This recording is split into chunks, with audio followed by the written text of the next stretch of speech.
Good morning, everyone, and thank you for attending today's webinar on trading customs. This is part of Kroll's Tariff webinar series. This is the second webinar in this series.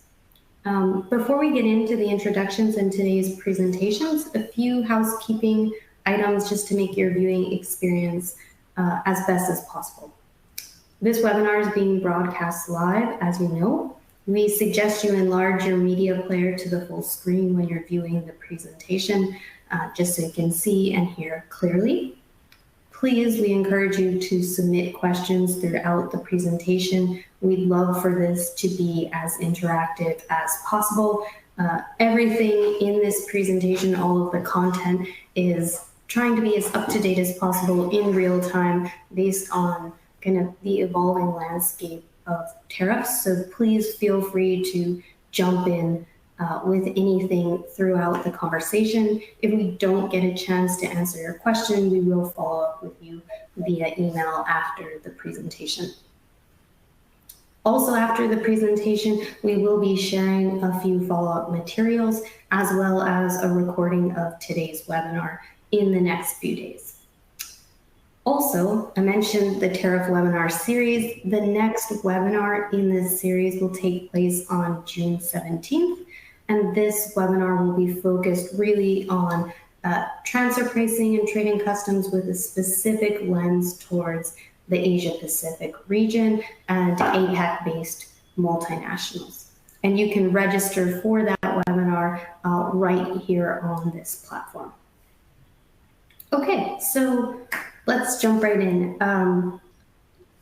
Kroll recently launched a trading customs service offering in just the last month, and we're super excited to have that offering to present to our clients alongside our other offerings such as transfer pricing, valuation, tax, etc. I think together we bring kind of a unique set of skills and a unique set of expertise in this very unique climate to help our clients develop strategy, manage risk, be compliant, etc., and really stay on top of the ever-evolving landscape as it has to do with tariffs and more broadly trade and customs. So today's webinar will include the following. First, we're going to jump into what has been happening, a real up-to-date, or as up-to-date as we can be, of the news cycle. What are the tariff announcements? What are the scopes, the rates, industry exposure, and kind of help folks navigate what we're hearing in the news and dig a little bit deeper to understand some of the complexities that might be glossed over in the news. Second, we're going to talk about how companies, our clients and prospective clients, have been managing this unpredictable environment and how they're making decisions given all of the uncertainty. Next, we're going to try to lay out for you in a bit of a novel framework how to think about different tariff mitigation strategies across a spectrum of low to high impact and low to high effort, really. And then lastly, we'll try to end with some predictions, perhaps, on what to expect for the remainder of 2025. And those are only as good as the duration of this webinar. So with that, let's jump in. Quickly about Kroll, hopefully many of you are familiar with Kroll and have worked with us before, but for those who are not, Kroll is a leading independent provider of financial and risk advisory solutions. We have a global team, a global footprint, and nearly 100-year history providing expertise to clients across risk, governance, transactions, and valuation. The three of us here today are all part of the financial advisory business. Me, I'm Stephanie Perella. I am the leader of the global transfer pricing practice. We have about 100 practitioners in 15 different countries, and across us, we assist a wide range of clients with all sorts of transfer pricing, planning, compliance, implementation, and disputes, kind of the whole transfer pricing lifecycle. I'm excited to say that the transfer pricing practice has expanded with the development and addition of a new trade and customs sub-service line. And so I'm joined today by Nick Baker and James Grogan, two managing directors who will co-lead that new trade and customs service line. So maybe before we jump into the content, James, turn it to you for a quick introduction of yourself and then over to Nick. Thanks, Stephanie. We are as excited as you, and good morning, everyone. Thanks so much for joining. Like Stephanie mentioned, my name is James Grogan. I'm a managing director here at Kroll. I co-lead the trade and customs practice with Nick Baker, who you'll hear from shortly. A bit about me: I've spent my entire career helping companies navigate trade compliance and leading teams with tariff mitigation strategies. I'm a U.S. licensed customs broker, something that probably no one wants to be these days, given the deluge of news and complexities. I'm also an accredited zones specialist and a certified zones specialist. So from a tariff advocacy perspective, we are heavily involved in several associations. I'm currently the board chairman of the National Association of Foreign Trade Zones. So most members of our team are really plugged into discussions with the Department of Commerce, with CBP headquarters, other federal agencies as we collectively navigate this tariff landscape. Nick, over to you. Yeah, good morning, everybody. Thank you for taking the time to join us. So Nick Baker, based here in Houston, Texas, new to Kroll and really excited to build and develop this customs and trade service line here. And really, no better time to kind of be thinking about these things and sharing collective insights here in the market. I've been in the trade and customs and global trade space since 2009. Done a fair bit of import customs work, export control, sanctions advisory as well. I'm a licensed non-practicing attorney by background, also a licensed U.S. customs broker. So please do engage here throughout the event. We welcome your questions here throughout the program and hope that you find this insightful. Awesome. Okay, so let's really jump in this time. I think we have the right experts on the line to answer your questions, to give us a bit of an education, a debrief or dissection of everything that we've been hearing. So perhaps to start, James, you used the word deluge, and I think that's a good word to describe what's been happening in terms of current events. So over the past few weeks, we've been hearing about new tariffs, the future of tariffs, court opinions, potential trade deals. I think yesterday we saw a social media post that the deal between the US and China was quote unquote done.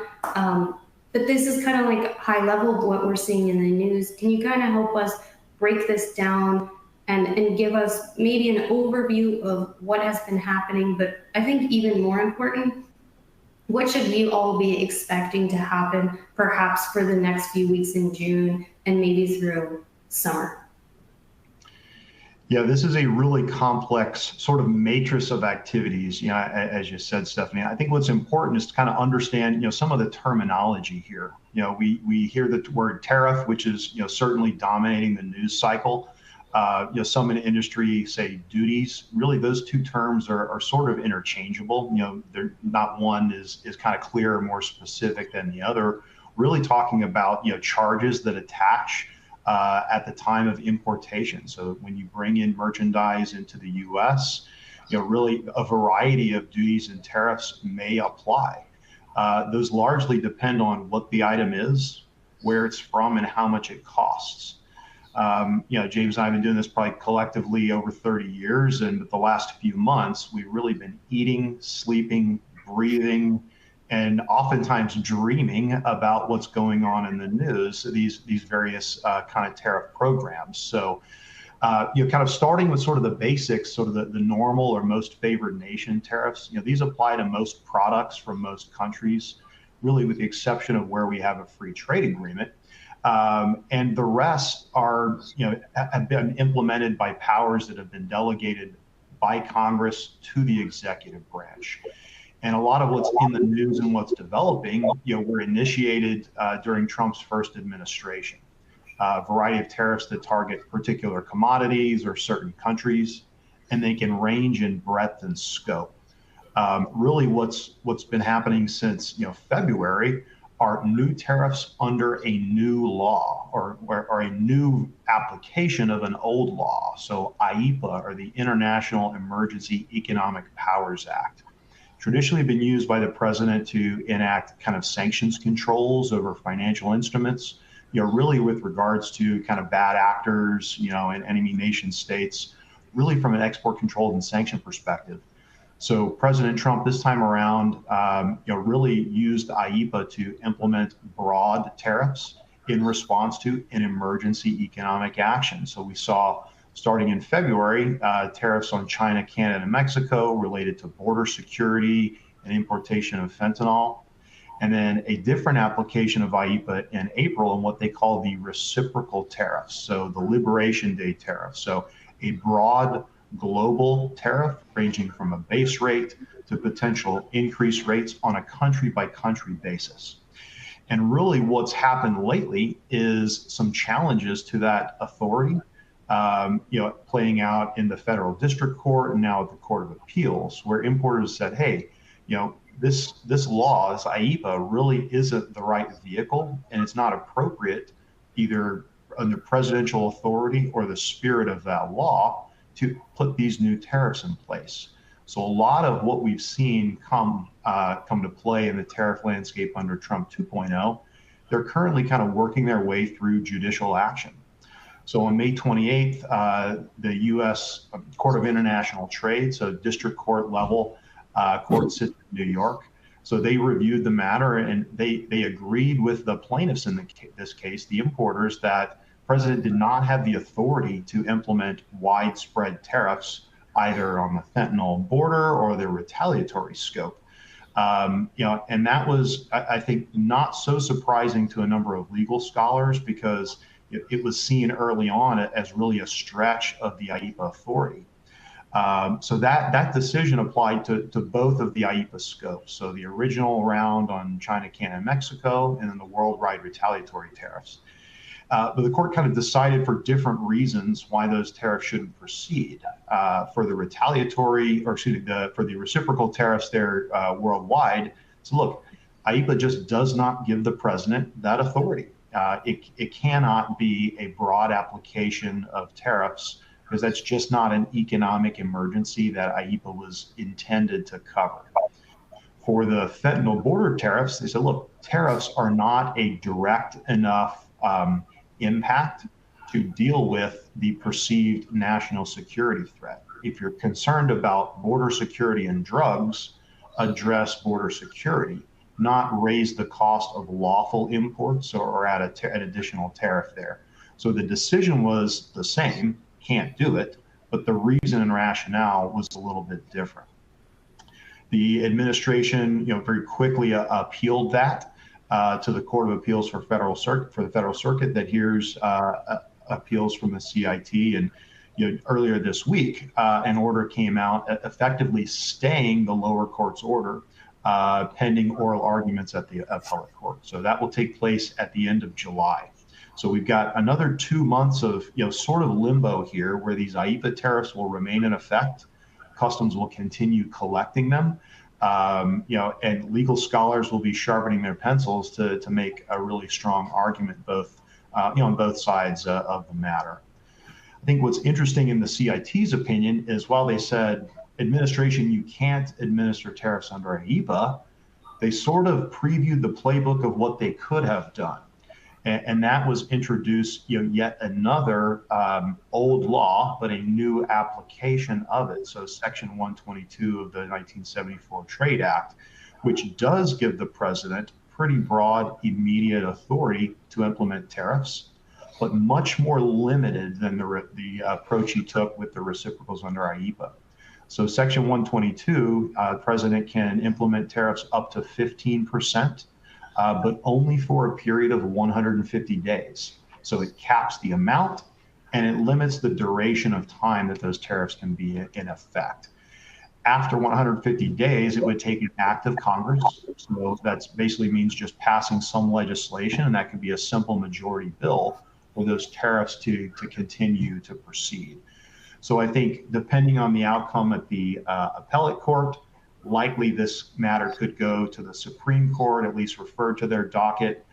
They may or may not choose to hear that case. Ultimately, the executive, they have a number of levers to pull to replace what could be removed in terms of tariff pressure under IEEPA. So additional Section 232 investigations, escalation in the Section 301, and again, new tariffs here under Section 122. Thanks, Nick. Super helpful to kind of give us the broad lay of the land and the legal framework. Maybe digging in specifically to products that have been in the headlines, steel and aluminum over and over again. Maybe, James, could you kind of highlight for us what the nuances are for those specific products, and if that's specific to certain countries or as broad as kind of the overarching framework that Nick was talking about? Sure. So, last week's development, and Nick, I did dream about it, although I would categorize it as a nightmare, maybe, given what we experienced. It was a good example of the layers of complexity tied to just one announcement, right? In the news, this did come out as one announcement, but in reality, there are 3 different CSMS messages that companies need to read and digest. And just so to give you all a flavor for how we digest this type of news, there's typically an executive order followed by a Federal Register notice, followed by one or multiple messages from customs called CSMS messages. Sometimes there are even FAQs that customs post. So when we see social media posts or media reports, we don't really have a lot of detail to digest until those executive orders start coming out. So as you guys are thinking, digesting the news, make sure that you're reading all of those pieces of information as you gather the facts. So it's just a reminder of the complexity and how a lot of these tariffs are interwoven, which adds another layer of complexity. So a few of the key takeaways from what happened last week. The rate on steel and aluminum jumped from 25 to 50% effective June 4th, except for the UK, which stayed at 25%. Then there's this derivatives category. So for any derivatives, any non-steel or non-aluminum content in a derivative article is now subject to IEEPA, reciprocal tariffs, on that non-steel or non-aluminum content. That was a change from kind of what we had previously. So any article that has some steel and some non-steel component, it's really tricky to calculate that. In terms of FTZ treatment, this is another layer of complexity that we saw last week.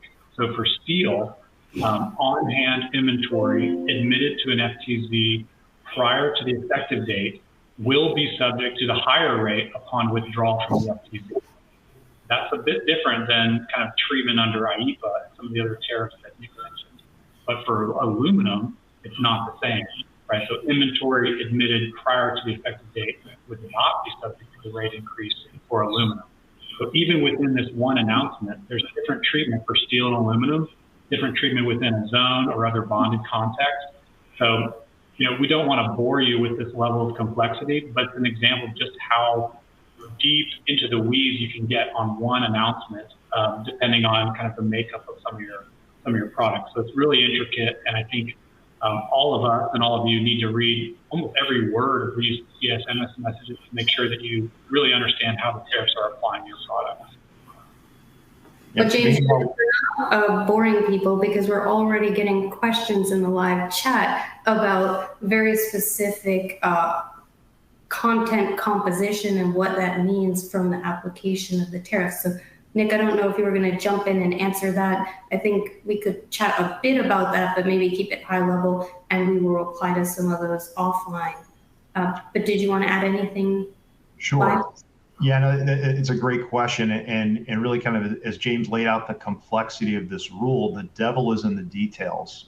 Both as to what the commodity is, what its classification is, and in some of these aluminum and steel derivative products, it requires a very detailed cost accounting at the bill of materials level.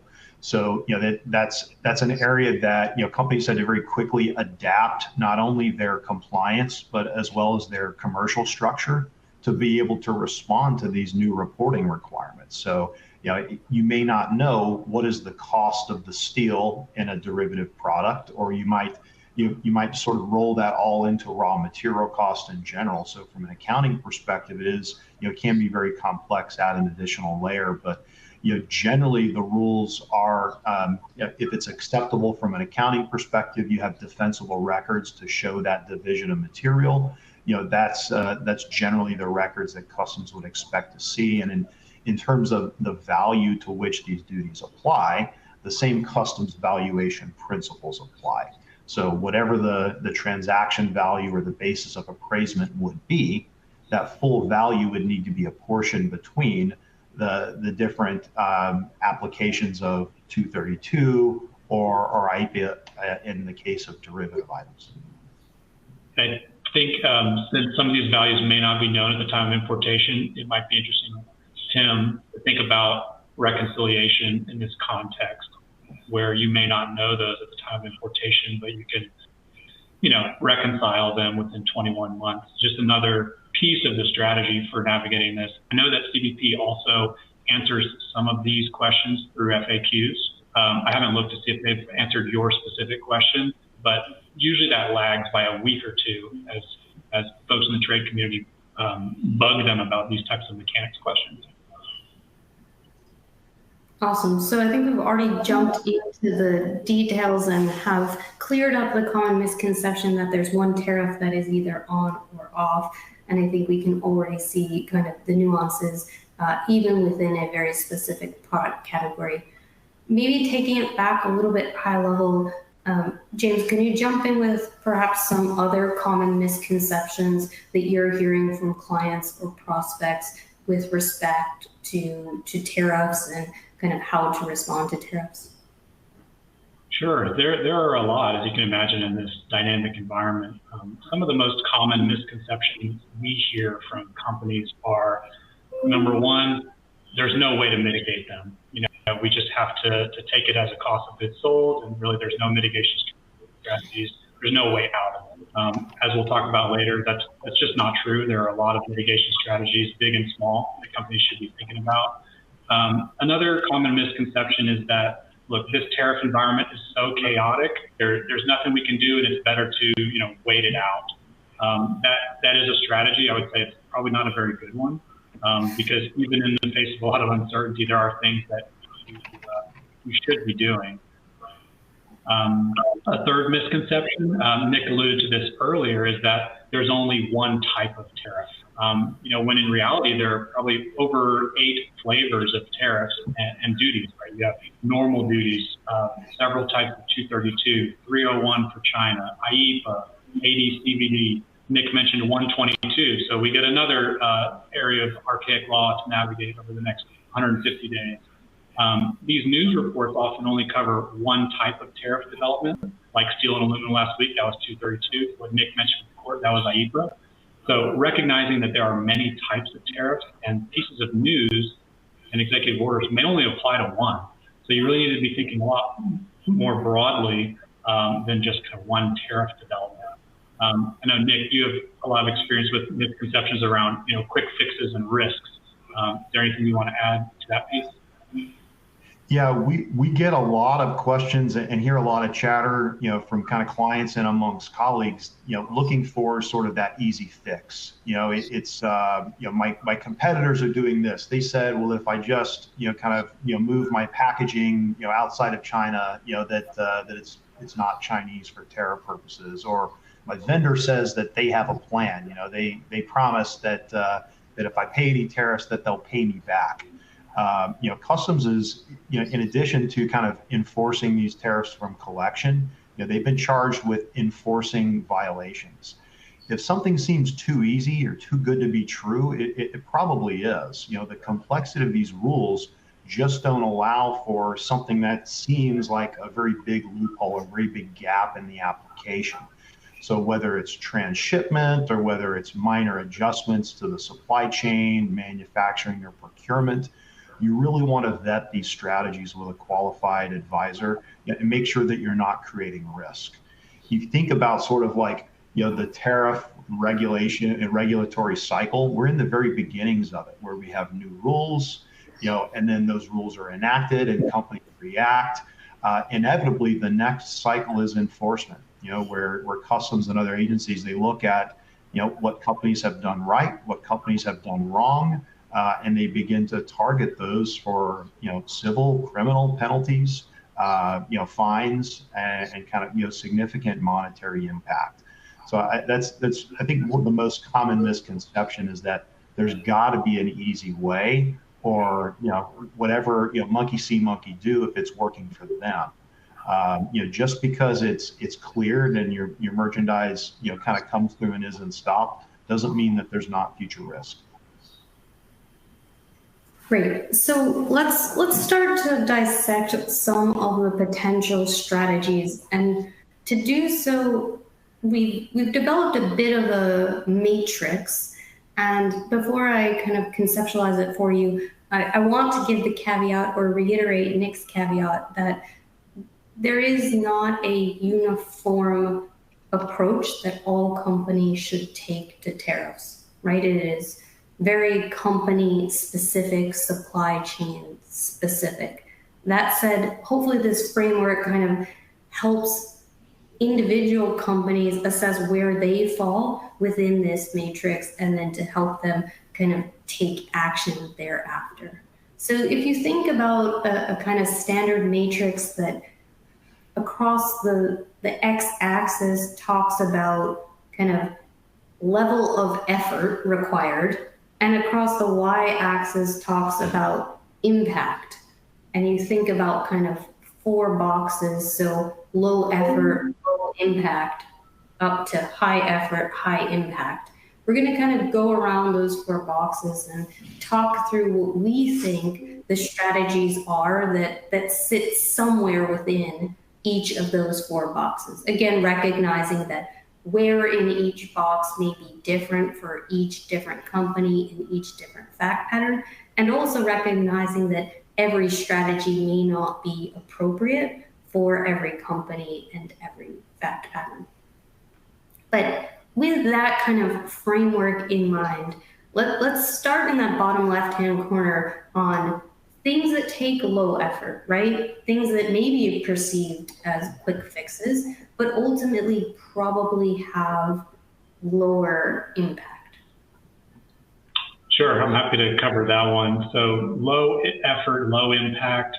Some of these are also kind of things that you should have been doing anyway. Maybe this environment reminded you that, okay, actually we do need to do this as a baseline activity.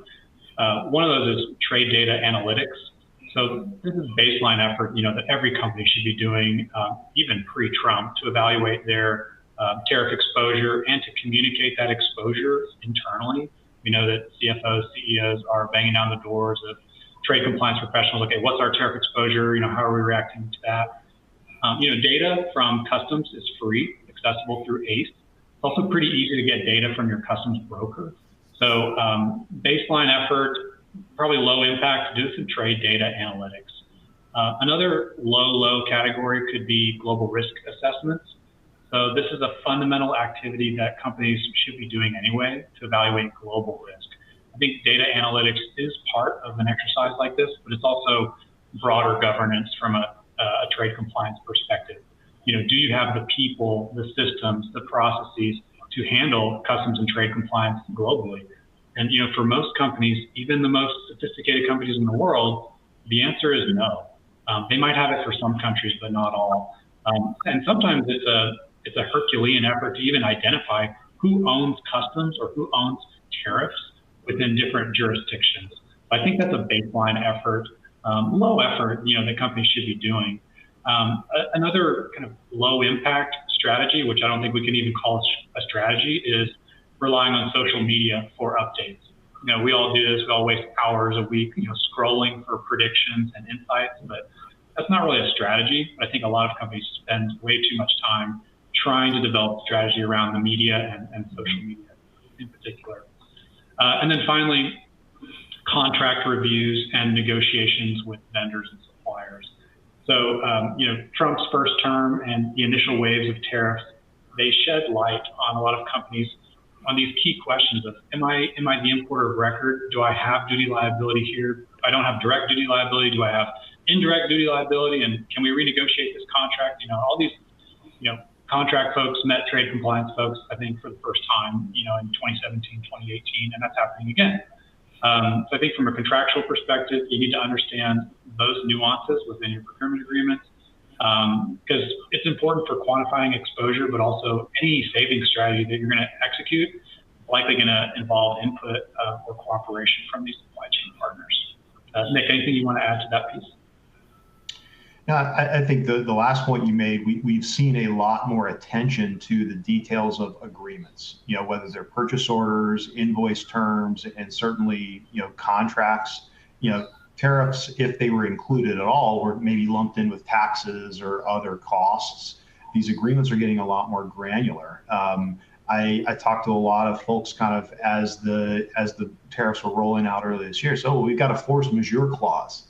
Well, this maybe isn't a force majeure. I think you're really looking at those protections and taking this as an opportunity to renegotiate. It is important. That's low effort, and again, it may help sort of divide and share some of that cost amongst the parties.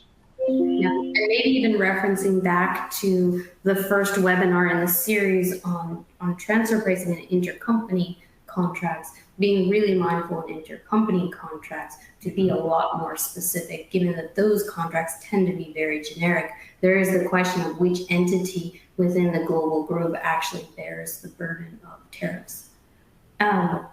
Great, so I think just to recap, we say low effort, low impact, but perhaps that box could really be framed as like baseline items that you should have or have been thinking about.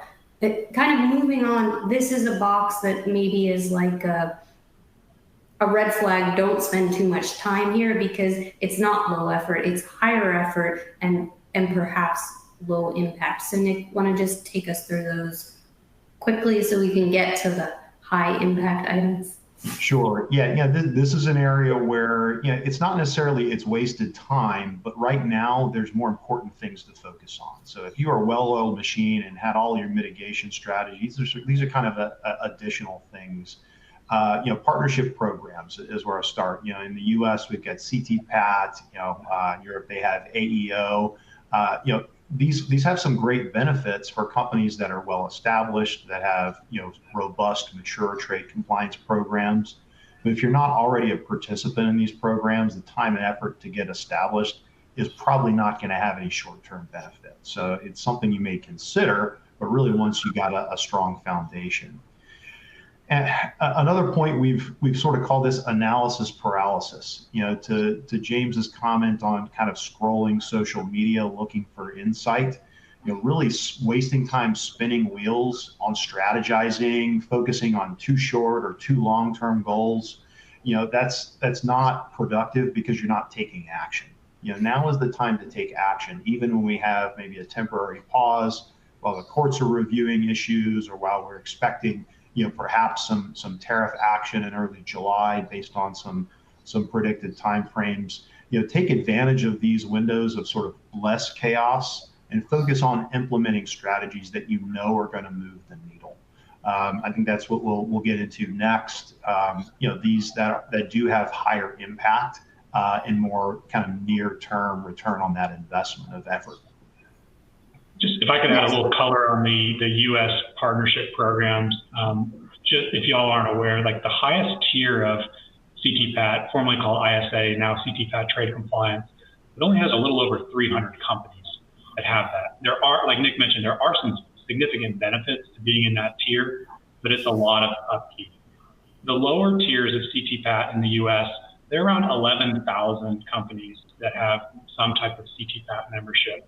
I think we can all agree that the CTPAT benefits haven't been kind of what customs promised they would be since 9/11, right? CTPAT's been around a little over 20 years. They are working to expand that. And that's one thing we are working on through the NAFTZ and through some other groups on identifying new CTPAT benefits. So we can push for them, but like Nick said, it's probably more work than it's worth right now, especially if we only have 150 days to execute strategies, right? Yeah. Great. So let's dive into lower effort, higher impact items. We talk about spinning wheels. We talk about what we should do during the period of uncertainty. what are those things that maybe low effort isn't even the right term, but short-term items, things that we can do now and focus on now, even in a time of uncertainty, and that we feel will have some impact. Maybe we're uncertain of the amount of impact, but some standing impact, almost irrespective of the outcome of the tariff talk. Right. I think one way to think about the tariff impact is sort of on a net basis. Some companies may think, all right, we're bringing, we imported, we paid the tariff, and it's done. It's a sunk cost effectively. But there are mechanisms to get tariff refunds, particularly where you have significant export activity, or you have business partners that have export activity that's related to your imports. U.S. has a drawback program. So that effectively it's a claim against previously paid import tariffs for products that have been exported from the U.S. Now, not all tariffs are eligible for this drawback, but the time period is very favorable right now. You can look back 5 years of imports and exports and kind of marry that inbound and outbound and perhaps recover either current or past tariff rates. So while you may see a significant forward-looking cost, don't ignore the potential backward-looking refund to kind of evaluate what the net effective tariffs are. You may have less strategy moving forward, but better opportunity to recover moving back or looking backwards. Regardless of the tariff rate, 5%, 20%, 100%, lowering that cost basis of the tariff is always going to have value. So really looking strategically at your customs valuation and ensuring that you have taken every kind of lawful and available opportunity to peel out price. Sometimes that's engaging with your vendors or supply chain partners to negotiate a lower price.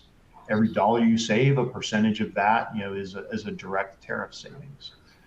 Looking critically at your bill of materials, see where you can decrease costs, maybe on components or elements that may have more flexibility or elasticity in their pricing. Sort of a more advanced valuation reduction strategy is looking at transfer pricing and how you can unbundle from that price. In related parties, transfer pricing is an area where we've seen a lot of interest and received a lot of questions, saying, hey, I have this band, we have this TP range, what's stopping us from kind of moving to one end or the other?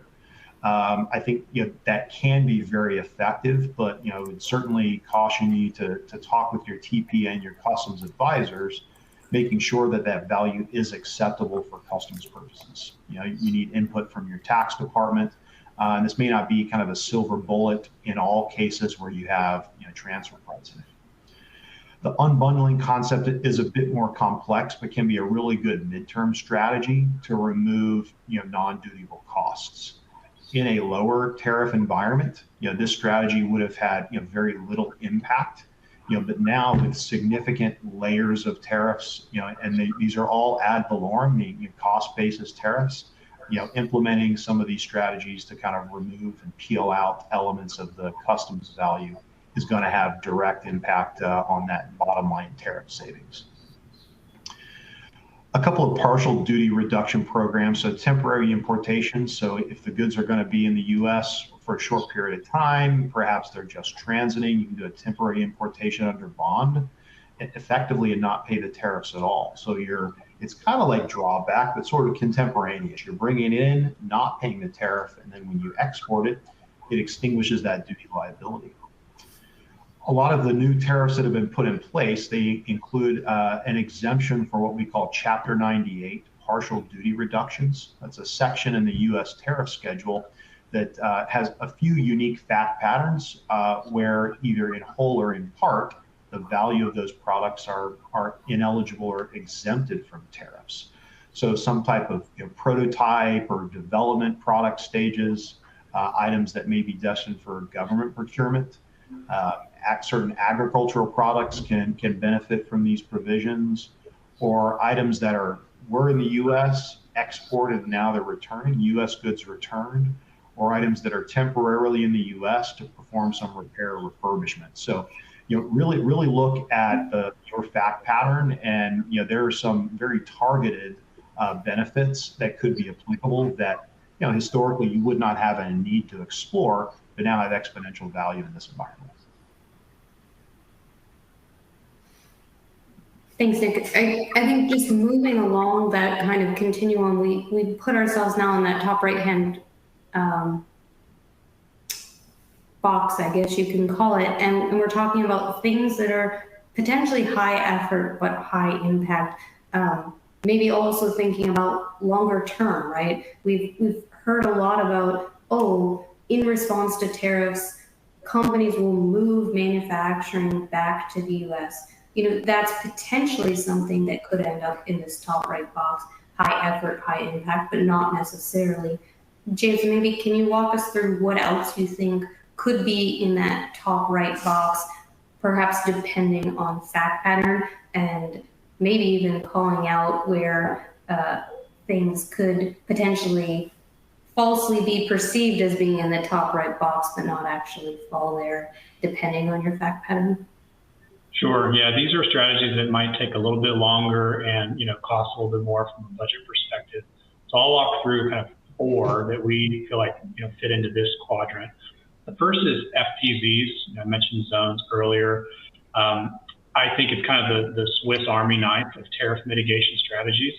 Maybe if the Swiss Army knife were made in the U.S., because zones are kind of all pro-U.S., but it sort of has it all, right? Tariff reduction, state and local tax benefits, reduction of other types of fees, supply chain flexibility, and importantly for this environment, it really aligns well with the administration's goals of reshoring manufacturing, incentivizing jobs, boosting exports, incentivizing investment. This program was created in the 30s for kind of the same reasons. So I feel like there are a lot of parallels with what the program tries to accomplish and what the current administration is trying to accomplish. But it's not easy, right? It requires a lot of buy-in, sometimes requires software, might take 4 to 6 months to implement, but we've seen companies kind of come out in volumes, implementing zones, asking about zones. I think that in bonded warehouses, which we might talk about later. Our phones have been kind of ringing off the hook since inauguration about how quickly can we get a zone set up. So that's FTZs. Number 2, Stephanie mentioned this, just fundamental supply chain restructuring or manufacturing shifts. As you can imagine, actually moving production from one country to another country can take years, right? And be quite complex. I don't think you would want to make a decision like this based on tariff alone, right? It would require planning, design, logistics, the transfer of equipment, workforce training. But if there are other geopolitical reasons or global reasons for making a shift like that, there could be some tariff advantages to it. So a lot of companies are exploring fundamental supply chain restructuring. There's also tax and transfer pricing impacts, which Stephanie can elaborate on. Number 3, advocacy programs. We get a lot of questions about direct and indirect advocacy. I think a lot of people have a misconception that advocacy just doesn't work, right? Unless you have a direct line to Trump or Elon Musk. But we know that's not really true, right? Based on how 232 and 301 exclusions and exemptions were processed years ago, and how some of these developments, particularly around IEPA and Annex 2, have been handled, right?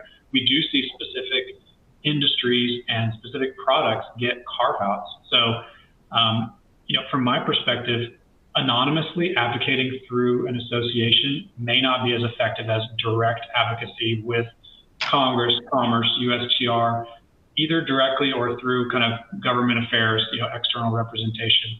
I think advocacy is something that folks are spending a lot of money on and spending a lot of time on. And, if you get it right, it's kind of the silver bullet. So there are also some indirect benefits to pursuing trade-related advocacy because, like I mentioned with procurement contracts earlier, government relations, PR, doesn't typically talk to trade compliance. So if you can develop a strategy that brings them both together, there are a variety of benefits from an advocacy perspective. And then finally, the kind of high impact, high effort, another strategy to mention around value is first sale. We probably don't have time to go into a lot of detail, but it allows U.S. importers to declare the customs value of goods based on the price paid in the first sale of a multi-tiered transaction, typically between the manufacturer and the middleman. So first sale, like the other valuation reduction techniques Nick mentioned, is a very real strategy that a lot of companies are pursuing, but it requires coordination, it requires some time. So that's why we've kind of labeled it in that quadrant for this thought experiment. Of course. I had one thought as you were talking and I was on mute. Each of these, we've kind of defined them discretely, but they're not actually all discrete. And like, as you think about first sale, like first sale can overlap with transfer pricing. Like, can you use your transfer pricing analysis for first sale purposes? Can you, in order to fit more squarely into first sale or reduce your dutiable base, change your supply chain a bit? And if you do that, then what do you need to do with your agreements? So many of these ideas are kind of interlinked, and you want to make sure that you do all of them robustly and making sure you're kind of comprehensive, perhaps, in your strategy. I think we could talk about this framework for the next 15 minutes and run out of time. We do plan to put some content out about this and maybe actually materialize this chart that we've abstractly drawn for you, so stay tuned for that.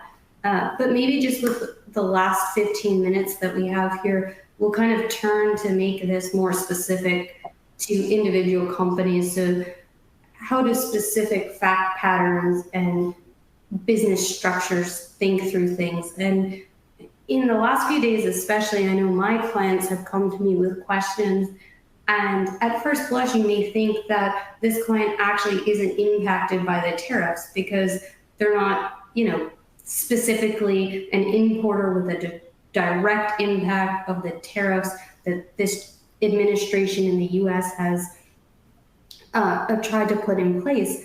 But there's actually like much broader impact. So perhaps the first thing I want to chat about is like direct and indirect impacts of the tariffs, and just kind of like bringing light to that. Nick, maybe could you take that?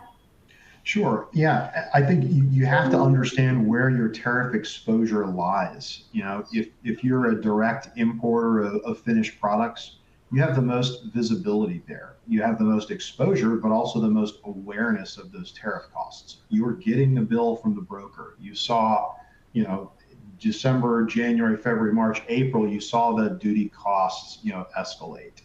But you're not the only ones who are kind of bearing that, that cost burden.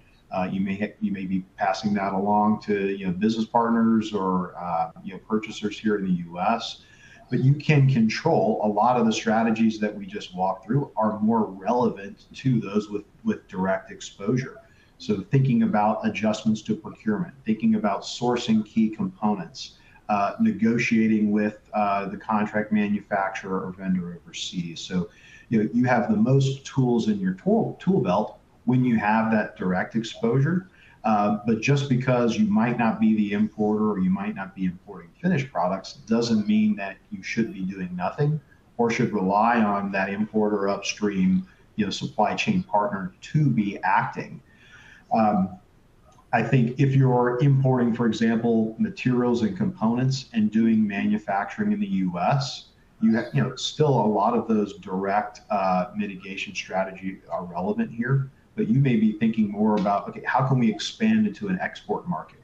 Maybe you've been focusing on, domestic consumers, but is there an opportunity to build your brand outside of the U.S. and also take advantage of some of that tariff savings through temporary imports, FTZ program, drawback, all while responding to what the administration is really hoping to do with tariffs, which is bring manufacturing back, support domestic investment, infrastructure, and jobs. I think really the trickiest, position is when you have really true or pure indirect exposure, where someone else is passing along that tariff cost to you, maybe unbeknownst to you. I think even companies that have majority of U.S. procurement, you're still likely buying significant duty paid merchandise you're going to have less influence on that mitigation strategy. So being aware of what distributors and vendors are you doing business with, engaging in these discussions with them. Where is my stuff coming from? Is there an alternative? What are you doing to think about reducing tariff costs so that you're not passing on, or I'm having to absorb those here a bit. And kind of revisiting the discussion, the negotiation, the agreement, including in those purchase contracts, renegotiating those deals to make sure that really everybody is not only just sharing the tariff burden, but really sharing the responsibility to think proactively about deploying these mitigation strategies and reducing those costs up front. Yeah, and then there's another tricky scenario where your supply chain appears to be completely insulated from US tariffs, but now you have the burden of retaliatory tariffs. Mm-hmm. How do companies think through that challenge, dealing with contradictory or competing rules, different jurisdictions, etc.? Yeah.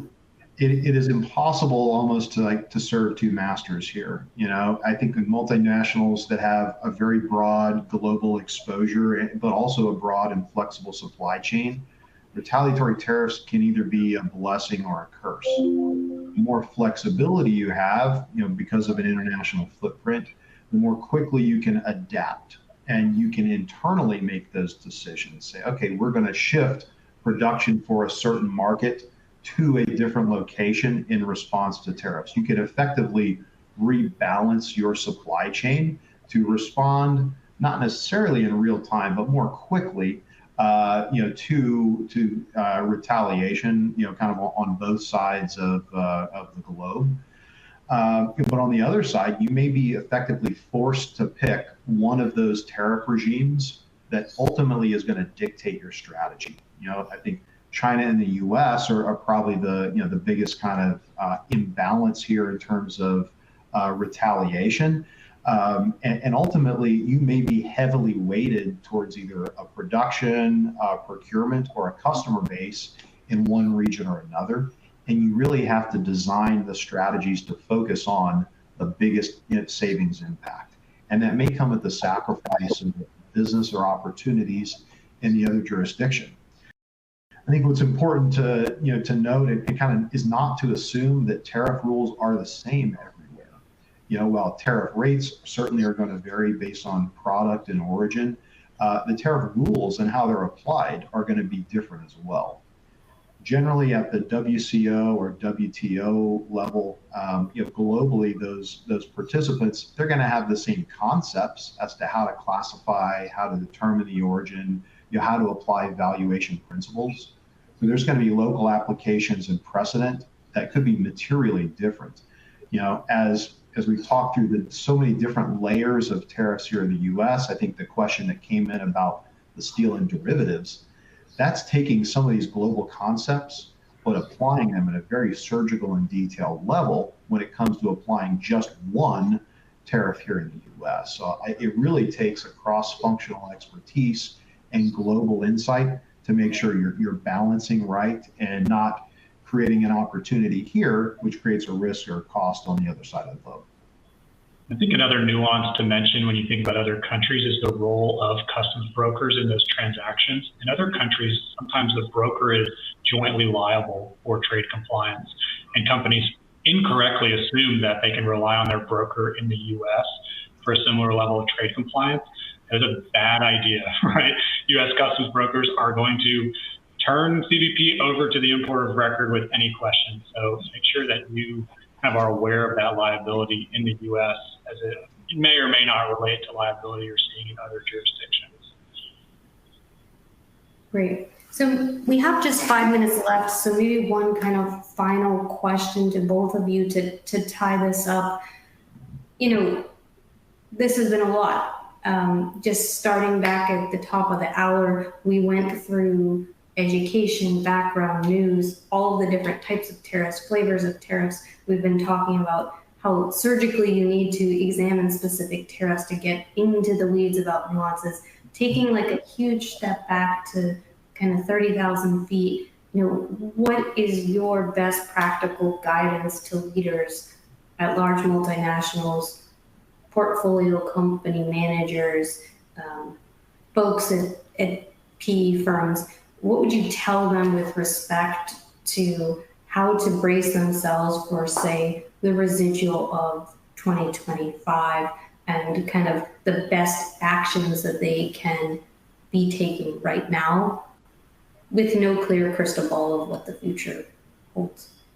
Yeah, I think what's become really apparent the last few months is that trade customs and these tariff exercises are very much a cross-functional issue and require input expertise from across the organization. We see a lot of companies putting together tariff working groups or task forces, particularly for this purpose, making sure they're getting the input and the insight from supply chain, procurement, tax, legal, operations, and even sales, to kind of play that communication role. They each have a unique perspective and a role to play and really should be considered kind of part of that decision-making group. I would encourage you to share ideas, pressure test strategies together, make sure you're evaluating and quantifying the return on that investment. Again, going back to our high impact, low impact, making sure the effort and the impact are right sized. Really without these perspectives, you're going to create a risk that a solution may solve one problem but create another. I think you mentioned PE firms, and they have kind of a unique perspective in that at the PE level they may see different types of companies dealing with similar trade and tariff issues in different ways. So I think at the highest level, it's learning from the portfolio companies, bringing them together to create sort of their own kind of tariff knowledge sharing group, so that you're leveraging and maximizing economies of scale and effort that's already been expended to help maximize the effort or maximize the impact while minimizing the effort. Yeah, I think, Nick, ever since you mentioned 150 days earlier in connection with 122, I was doing some math in my head and realizing that we're not even 150 days into this administration. So if people are thinking, okay, 150 days, 122, that'll be the norm for the next 5 months, I think that's very unlikely given the level of chaos and dynamic environment that we've seen the last 143 days. So I think the chaos will continue. I think this will be the status quo for the foreseeable future. And it's really hard. I think we all need to be really empathetic of customs brokers, CBP, software providers. They are navigating unprecedented times as well. Also be patient with your advisors because we are navigating unprecedented times. I think it's also important to kind of make sure that we're all pursuing stress relieving techniques, sleeping. It's a tricky environment where we have to navigate the fire drills of today and tomorrow and next week. We also have to maintain discipline and focus on long-term value creation and long-term strategies as well. It's really tough to do both, but if you pick one or the other, you're not going to be in good shape. So I don't know if that's a really optimistic answer to your question, Stephanie, but I think we need to brace ourselves for Well, it's certainly a positive and uplifting note to end on. So thank you all for joining us today. Stay tuned for content from us. If you have questions, if you need advice, if you want to bounce an idea off someone, please don't hesitate to reach out to us. And we wish you all a good rest of your day. Thanks so much.